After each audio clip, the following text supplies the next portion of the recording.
Stanley Drucker, for all of his accomplishments, has not done this work alone.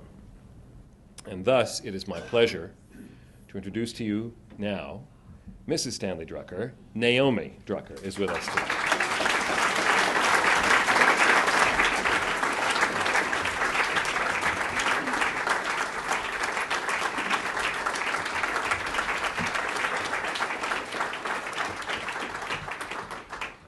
Now, I wanted Mrs. Drucker to come and tell another piece of the story. How did you two meet? We met at the studio of our mutual clarinet teacher, whose name was Leon Rushinoff. He had a studio at 48th Street and Broadway. Stanley was already in the New York Philharmonic, and he used to come down when there was free time between rehearsals to the studio to hang out and kibitz. And everybody who studied at that time knew Stanley, and that was how we met. And you were a Long Island girl. Yes, I was from Freeport, and I can tell you that when I got to 48th Street and Broadway, I thought I was in another country. So how did the two of you, we know how you met. Elaborate. Well, I went to lots of Stanley's concerts and to the New York Philharmonic, and we had, I'd say, one date a year for 3 years. I was always quite nervous and would usually get my hair done and then feel absolutely uncomfortable with that. And then something just happened, and a new element was added to our perception of each other, and we... Well, you know, Rushinoff said it wouldn't last. Well, and last it has. And in fact, there are 2 children. Roseanne Drucker is a performer, a really country-oriented musician. And then something happened in the Drucker household, and classical music didn't take in the second generation in quite the same way. We have another son who is known as Lee Rocker. He's a member of was a member of the Stray Cats.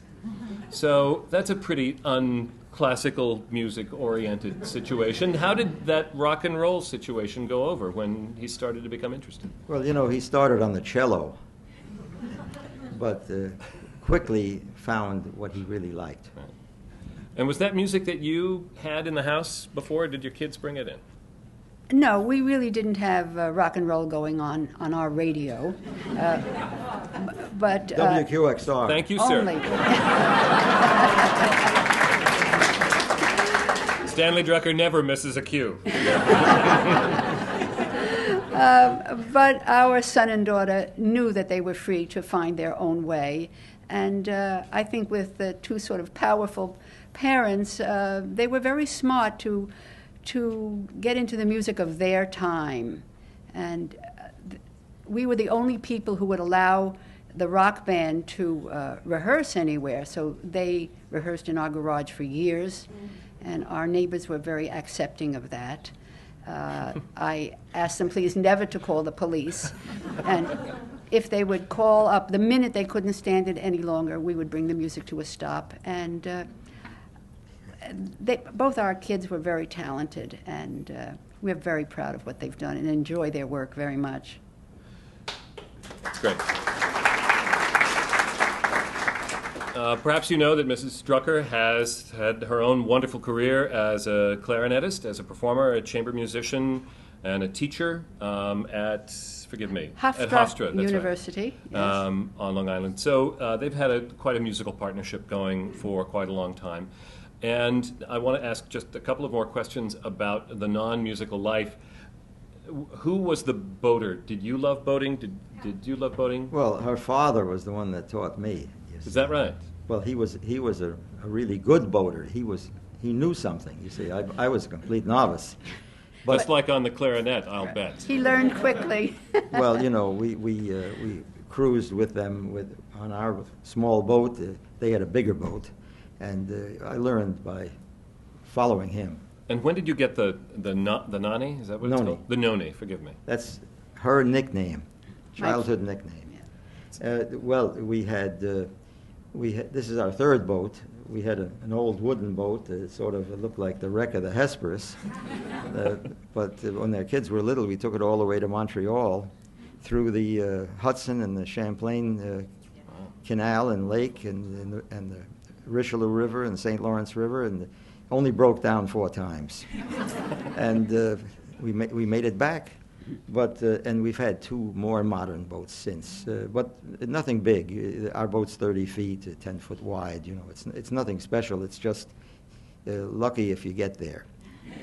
Stanley Drucker concludes his performances with the New York Philharmonic, with the orchestra's residence at the Vail Festival this year. And then 3 days later, they'll get aboard the Noni and head up for the annual summer cruise, and you'll have a chance to see him perform if you are... Yes, I've got 2 concerts in Martha's Vineyard. I think it's whatever the Monday and Tuesday are, 10th and 11th or something. Of August. Of August. Right. Edgartown at the Whalers Church on the 10th, and Chilmark Community House on the 11th. And what are your plans, Mr. Drucker, for the next part of your musical career when you won't be obligated to be at Avery Fisher Hall so often? I have no plans. Clarinetist for hire. Right. But no plans is good. No too. plans. And you do have another chance or 2 to see Mr. Drucker here in New York, because he is playing a couple of the Summertime Classics concerts. And in fact, you will hear his glissando start the Rhapsody in Blue of Gershwin July 3rd and 4th at Avery Fisher Hall. A pair of tickets which one of you will leave here tonight in hand. We're giving away 1 pair, and if you haven't signed up for the raffle, let us know and we'll circulate a card to you. Let me see the statistics. 191 solo performances with the orchestra, 10,200 concerts, a Guinness World Record, and 60 seasons plus. Stanley Drucker with the New York Philharmonic.